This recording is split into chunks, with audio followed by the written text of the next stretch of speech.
Me Sanjivani arts commerce and science कॉलेजची विद्यार्थिनी दामिनी पिकंढोले. तर मी TY BBA IB या वर्गात आता शिक्षण घेत आहे. तर सर मी तुम्हाला विनंती करू इच्छिते की तुम्ही आपला परिचय सांगा. मी प्राचार्य तुषार कापसे सर. मी आत्मा मालिक इंग्लिश मीडियम गुरुकुल येवला येथे कार्यरत आहे. गेल्या 19 वर्षापासून मी शिक्षण क्षेत्रामध्ये काम करतो. धन्यवाद सर. तर इंटरव्ह्यू घेण्याचा उद्देश काय होता की जे सर्वसामान्य जे लोक आहेत, रुरल एरियामध्ये राहणारे जे लोक आहेत, त्यांना या माध्यमातून कळेल की GST इनडायरेक्टली आपल्याकडून कसा पेरोल गव्हर्नमेंट करून घेईल. तर सर मी प्रश्नांकडे वळू इच्छिते आणि पहिला प्रश्न तुम्हाला विचारते. GST लागू झाल्यानंतर तुमच्या पेशावर काय परिणाम झाला? मला असं वाटतं GST ही जी काही संकल्पना आहे जी सरकारने आपल्यासमोर मांडलेली आहे ती खरंच अगदी ग्रामीण भागातल्यापासून शहरी भागातल्या लोकांपर्यंत नव्याने ती आलेली होती. बऱ्याच वर्ष अजूनपर्यंत असे काही सापडतील की त्याच्यामध्ये अजूनही GST लोकांना कळत नाही. ते टॅक्स पे करतात परंतु ही संकल्पना अजूनही व्यवस्थित पद्धतीने समजलेली नाही. तर आमच्या शिक्षण क्षेत्रामध्ये कदाचित आमच्या पालकांना एक माहिती नसेल, संस्था ही प्रत्येक विद्यार्थ्यांमागे टॅक्स भरत असते आणि संस्थेमधला कर्मचारी जो आहे, जो अगदी शिपायापासून तर प्राचार्यपर्यंत जे काही कर्मचारी असतील तर प्रत्येक कर्मचाऱ्याच्या आणि बाबतीमध्ये जर पगाराच्या बाबतीत जर विचार केला तर त्याच्यामधून तो टॅक्स पे करत असतो, गव्हर्नमेंटला GST वगैरे देत असतो. धन्यवाद सर. तर पुढील प्रश्नाकडे वळू इच्छिते. GST रजिस्ट्रेशन किंवा अनुपालन करताना तुम्हाला काय अडचणी आल्या असतील एज्युकेशन सेक्टरमध्ये? एज्युकेशन सेक्टरमध्ये ज्यावेळेस एखादी संस्था स्थापन केली जाते निश्चित पद्धतीने त्यावेळेस आपल्याला करदाते होत असताना करासंदर्भात मार्गदर्शक असे ज्या सेवा सुविधा असतात, काउन्सिलर्स असतात, ऑफिसेस असतात, त्यांच्यामार्फत आम्ही माहिती घेऊन आम्ही संस्थेच्या माध्यमातून GST पे करत असतो. तर ती जे अनुपालन आहे ते म्हणजे एकदम सिस्टमॅटिक आहे का क्रिटिकल आहे की जे समजण्यासाठी अडथळा क्रिएट करू शकतो? खरंच तसं पाहता सर्वसामान्य माणसाला, ग्राहकाला, पालकाला हे सहजासहजी समजण्याचा भाग नाही. तर थोडं मला असं वाटतं गुंतागुंतीचा भाग आहे. कारण प्रत्येक वस्तूच्या मागे GST जो आकारला जातो तो वेगवेगळा आहे आणि ही वेगवेगळे पण ज्यावेळेस वस्तू खरेदी केली जाते त्यावेळेस ते कधीच लगेचच लवकर लोकांना समजत नसतं. त्याच्यामुळे त्याच्यामध्ये थोडीशी लवचिकता नाही पत्र त्यामध्ये गुंतागुंता मात्र नक्कीच असते. ॲक्च्युली सर पुढील प्रश्न आहे लघु उद्योजक जे GST समजणे व पाळणे सोपे आहे का लघु उद्योजकांसाठी? कसं बघा, लघु उद्योग जर म्हटलं तर लघु उद्योजकासाठी जर आपल्याला GSTचं जर म्हटलं तर छोट्या छोट्या वस्तू आणून त्यावर प्रक्रिया करून त्या सर्वसामान्यांपर्यंत पोहोच करणं या सगळ्या सिस्टीमला फॉलो करत असताना खूप प्रकारे त्याची खरंच मला असं वाटतं खूप तारेवरची कसरत असते. त्याच्या माध्यमातून जर आपण विचार केला तर त्याच्या दृष्टिकोनातून खरंच अवघड काम असतं लघु उद्योजकासाठी. त्या मानाने जर मोठे मोठे उद्योग जर आपल्या समाजामध्ये, वातावरणामध्ये, आपल्या तालुक्यात, जिल्ह्यात, राज्यात जर विचार केला तर मोठ्या उद्योजकांच्या मानाने छोट्या उद्योजकांना मात्र हे मला वाटतं सरळ साधा सोपा मार्ग नाही. त्यांना अडचणींना मात्र सामोरे जावं. तर तुम्ही जे मोठे उद्योजक आहेत आणि जे लघु उद्योजक आहेत ज्यांचे स्मॉल काइंड्स ऑफ बिझनेस आहेत, तर या दोघांमधला जो डिफरन्स आहे की सगळ्यात जास्त पिळवणूक कोणाची होईल? 100% खात्रीलायक सांगतो, छोटी उद्योजकाची याच्यामध्ये जास्तीत जास्त पिळवणूक.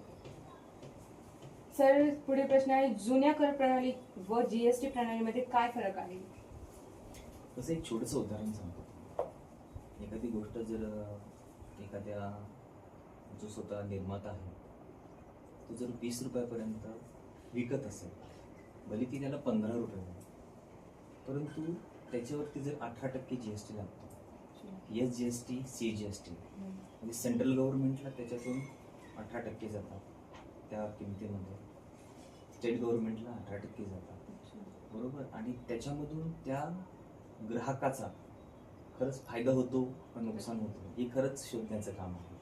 त्याच्यामुळे मला असं वाटतं की या संकल्पनेचा खरा जो काही अर्थ आहे तर छोट्या छोट्या गोष्टीच्या माध्यमातून खरंच म्हणजे त्याच्या माध्यमातून वस्तू विक्रीला जाताना आणि घेताना या दोन्ही लोकांना त्याच्यामध्ये खरं त्रास होतो या टॅक्स प्रणाली. टॅक्स प्रणाली. येस. दुसरं एक अजून उदाहरण सांगतो तुम्हाला. एखादी प्री प्रायमरी स्कूल आहे, मोठ्या इन्स्टिट्यूट आहे, ज्या अशा ठिकाणी बलाढ्य अशी फी घेतात. त्याच्यामध्ये शासनाने छोट्या स्कूल आहेत त्यांना बघायला आणि खऱ्या अर्थाने छोट्या मुलांचा ग्रुप आणि त्यांना शिक्षण देणारे शिक्षण प्रणाली यांना बघण्यात आलं. परंतु जे उच्चगृह आणि चांगले उच्च शिक्षित होणारे विद्यार्थी आहेत, समजा एखादा विद्यार्थी त्या ठिकाणी एज्युकेशन लोन घेतो, खरं त्याला गरज आहे त्या जीएसटीतून सुटका करण्याची, कारण तो खऱ्या अर्थानं देशाची सेवा करण्यासाठी, स्वतःच्या कुटुंबाला मोठं करण्यासाठी, आपल्या समाजाला मोठं करण्यासाठी खूप मोठं योगदान देऊ शकतो. तर त्याला मात्र त्याच्यातून सुटका नाही. हा फार मोठा विरोधाभास आहे मला असं वाटतं. बरोबर. तर मी म्हणू शकेल की जी जुनी प्रणाली आहे आणि जी नवी प्रणाली आहे त्याच्यामध्ये तुम्ही काय डिफरन्स सांगू शकता, की जी जुनी प्रणाली ती सोपी होती आणि नवी प्रणाली अवघड? सर्वसाधारणतः बघताना मला असं जाणवतं की जी जुनी प्रणाली आहे ती सरसकट लोकांना अगदी म्हणजे क्षणातही त्यांना फायदा करणारी होती, पुढे नेणारी होती.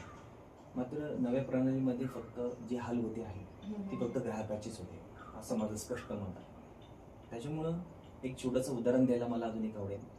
जर एखादं पेट्रोल पंपधारक जर एखादं स्वतःचं जर कंपनीचं कुठली जी कंपनीचं त्यांनी घेतलेलं असेल, भारत पेट्रोलियम असेल, इंडियन पेट्रोलियम असेल, अजून कुठली क्षय कंपनी असेल, पेट्रोलियमचा व्यवसाय करत असताना एका लिटर मागे 105 रुपये जर घेतले जात असेल तर त्यामध्ये 35 रुपये हे केंद्र शासनाला जातात, अंदाजे 35 रुपये हे राज्य शासनाला जातात. सर्वसाधारण पेट्रोल मागे जर विचार केला 4.5 ते 5 रुपये हे पेट्रोल पंप मालकाला राहतात. मग आमचा 1 लिटर घेणारा माझा ग्राहक, सर्वसामान्य ग्राहक, याची किती मोठी पिळवणूक होते. मग ज्या बाबतीमध्ये दळणवळण आहे आणि लोकांना जाण्या येण्यासाठी सुविधा करणारं जे आपलं इंधन आहे, या इंधनासाठी जर सरकारने जर काही कार्यप्रणाली जर राबवली तर ही फार मोठी होणारी जी काही पिळवणूक आहे ती कमी होईल. आणि दळणवळण जर वाढलं किंवा मग आता मला असं वाटतं त्याला एक चांगलं योगदान भेटेल जर त्या इंधनाची जर किंमत कमी झाली आणि वस्तूंची किमती सुद्धा कमी होतील, हे आपल्याला सर्वांना माहिती आहे. ओके सर, तुम्ही स्वतः जीएसटी फाईल करता तर दुसऱ्यांची मदत घेता? आम्ही स्वतः जीएसटी फाईल करतो. आम्हाला खूप नियमामध्ये काम करावं लागतं. शिक्षण संस्था या सर्व प्रकारचे जीएसटी भरतात आणि त्यासाठी आम्हाला कार्यप्रणाली जी राबवली जाते, शासनाची नियमन, आम्ही त्या पद्धतीने ती फाईल करतो. आणि त्यामध्ये जर तुमच्याकडून जर काही कमतरता राहिली तर तुम्हाला कोणत्या प्रॉब्लेम्सला फेस करावं लागतं? 100% जो प्रॉब्लेम जो आपल्याला कायद्याने ठरवून दिलेला आहे त्या प्रॉब्लेमला आम्हाला सामोरं जावं लागतं. आणि टॅक्स वगैरे तर तुम्हाला इतर काही फाईन्स वगैरे पे करावं लागतात का शासनाला? 100% पे करावे लागतात. कारण शिक्षक झाले, त्याच्यानंतर कर्मचारी झाले, यांना जो टॅक्स पे करावा लागतो त्यांच्या पगारावरतीच करावा. समजा एखाद्याला 10,000 पगार आहे तर त्या 10,000च्या पगारातूनच त्याला स्वतःचा पीएफ पण जात असतो, त्याचा TDS पण जात असतो, प्रोपोर्शनल टॅक्स पण जात असतो. एक उदाहरण सांगितलं. मग याच्यातून त्या जो काही कर्मचारी त्याला फायदा कसा होतो हे कोणीच सांगत नाही. त्याला फक्त एक मोठी अमाऊंट सांगितली जाते की तुम्हाला एवढा पगार आहे, पण याच्यामधले असलेले छोटे खर्च कोणी सांगत नाही. आणि जे कॉलेज मार्फत प्लेसमेंट्स वगैरे गव्हर्नमेंट प्रोव्हाइड करते किंवा प्रायव्हेट इन्स्टिट्यूट प्रोव्हाइड करतात, तर त्याच्यामध्ये सांगितलं जातं तुम्हाला 8 लाख पर ॲनम जे काही सॅलरी आहे वर्षाची, तर त्यामध्ये पण मंथली जे काही पेमेंट येतं त्याच्यातनं पण खूप सारी कपात होती आणि हातात क्षुल्लकभर पैसे येतात. मग त्यामागचं तुम्ही एक विद्यार्थीचं वेदना काय सांगू शकता? खूप चांगली योजना सांगू शकतो. माझा भाऊ एका मल्टीनॅशनल कंपनीमध्ये आहे. त्याच्या कंपनीचं नाव मी या ठिकाणी जाहीर करतो. त्या कंपनीमध्ये त्याला आज 1,25,000 रुपयाचं महिन्याचं पॅकेज आहे, महिना संपतो. मग मी खूप आनंदाने त्याला विचारलं, आता तू असं स्वप्न साकारणार, तसं स्वप्न साकारणार, हे करणार? तो म्हटला नाही भाऊ, मला फक्त याच्यातून फक्त हार्डली 78 ते 80,000 रुपये मिळतात. How is possible? मग मला त्यांनी सांगितलं की कंपनीची पॉलिसी आहे, जर तुम्हाला पुढच्या वर्षी रेग्युलर करायचं असेल तर आम्ही तुमचा 10% पगार रिझर्व ठेवू. पहिली पॉलिसी. हा छुपा खर्च कोणतीही कंपनी सांगत नाही. पॅकेज मोठं दाखवलं जातं, त्याचा 10% पगार हा रिझर्व केला जातो. तो पगार तो 2 वर्ष कंटिन्युएशन झाल्यानंतर मग त्याला हळूहळू पद्धतीने 10% त्याच्या पगारामध्ये दिला जातो. म्हणजे कर्मचारी टिकला पाहिजे. दुसरी गोष्ट, त्याला वेगवेगळ्या प्रकारचे टॅक्सेस आहेत, ते सुद्धा त्याच्या सॅलरीवरती असतात. अजून वेगवेगळ्या प्रकारे प्रोफेशनल टॅक्सेस असतात. अजून वेगवेगळे शहराचे कर असतात, कंपन्यांचे वेगवेगळ्या प्रकारच्या गोष्टी असतात, हे केलं जातं. मग मला असं वाटतं खरंच इतकी साधी प्रणाली नाही आहे, गुंतागुंतीची प्रणाली आहे. आणि जी क्लिष्टता आता जी वाढवलेली आहे ही अजूनही कमी केली जाऊ शकते. जर शासनाने चांगल्या पद्धतीने अभ्यास केला तर याच्यामध्ये निश्चितपणे सुधारणा होऊ शकते. म्हणजे तात्पर्य या गोष्टीचं असं आहे की जे पेमेंट रिझर्व केलं जातं PF मार्फत एम्प्लॉईजला, तर त्याद्वारे कंपनी त्यांचा टॅक्सचा जो खर्च आहे तो भागवते. शुअर भागवते तर भागवते. शिवाय त्या माणसाला माहीत सुद्धा नसतं की तुला फक्त 100 रुपयातला 90च रुपये पगार दिला जातोय, 10 रुपये हे तुला कंपनीला द्यावे लागत आहेत. आणि त्याला आपण निश्चितपणे एक कंपनीचा एक भाग म्हणू शकतो, त्यांचा स्वार्थ म्हणू शकतो. तर सरकारने यामध्ये काय सुधारणा केल्या पाहिजे की ज्याद्वारे जे रुरल पीपल्स आहेत, जे काही ग्रामीण भागातले लोक आहेत, त्यांची पिळवणूक होणार नाही आणि लघु उद्योजकांचीही पिळवणूक होणार नाही आणि शिक्षण क्षेत्रात देखील सर्व कामे सुरळीतरित्या चालू शकतात.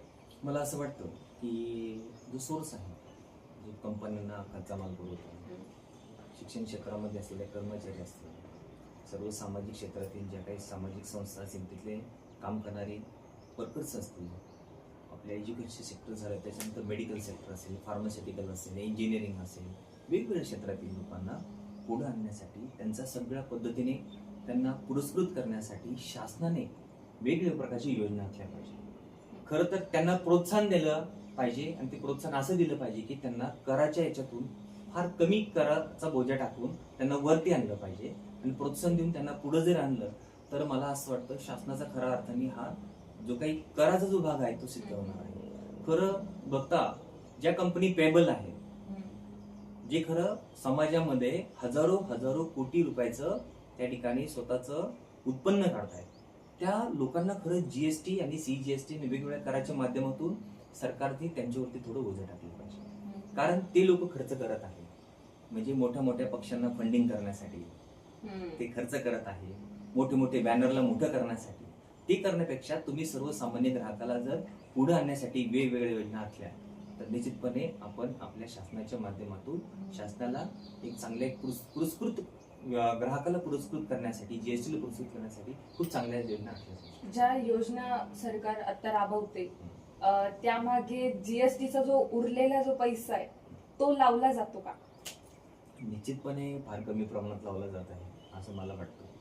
कारण शासन दर 5 वर्षांनी बदलतं, आपण असं म्हणूया.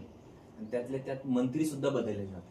आपले एक रिसेंटली बघा, तर मग कुठली योजना किती काळपर्यंत टिकवून धरली जाते यावर फार मोठी शंका असते. मला असं वाटतं जर निश्चितपणे एक काही ध्येय धोरणे आहे, कोणाचे सरकार असो काही असो, परंतु जे काही आपल्याला टॅक्सेबल जे काही आपल्याला शासनाला मिळवून द्यायचं आहे आणि त्याचे सोर्सेस निश्चित करून त्यांचा प्रॉपर अभ्यास करून जर आपण त्याचा निश्चितपणे अभ्यास करून मांडला तर खूप चांगल्या पद्धतीने हे आपल्याला सांभाळता येऊ शकतं. तर ऍट द लास्ट मी तुम्हाला विचारू शकते की GST बद्दल तुम्ही काय ओपिनियन द्याल? GST खरंच सुधारणा करण्याचा एक मोठा विषय आहे. खरंच गांभीर्याने अभ्यास करा. आणि मला असं वाटतं तुमच्यासारखी तरुण पिढी आज या क्षेत्रामध्ये काम करते, तुमच्यासारखेच एक GST तज्ज्ञ जर उपलब्ध झाले तर शासनाला फार मोठं काम करू शकतात असं माझं मत आहे. मी सरांचे खूप खूप धन्यवाद इच्छिते, कारण की सरांनी वेळात वेळ काढून ह्या इंटरव्ह्यू मार्फत जे काही ग्रामीण भागातील व्यक्ती आहेत, लोक आहेत, विद्यार्थी आहेत, त्यांना या इंटरव्ह्यू मार्फत खूप सारी GSTची माहिती मिळू शकते. धन्यवाद सर, थँक्यू सो मच.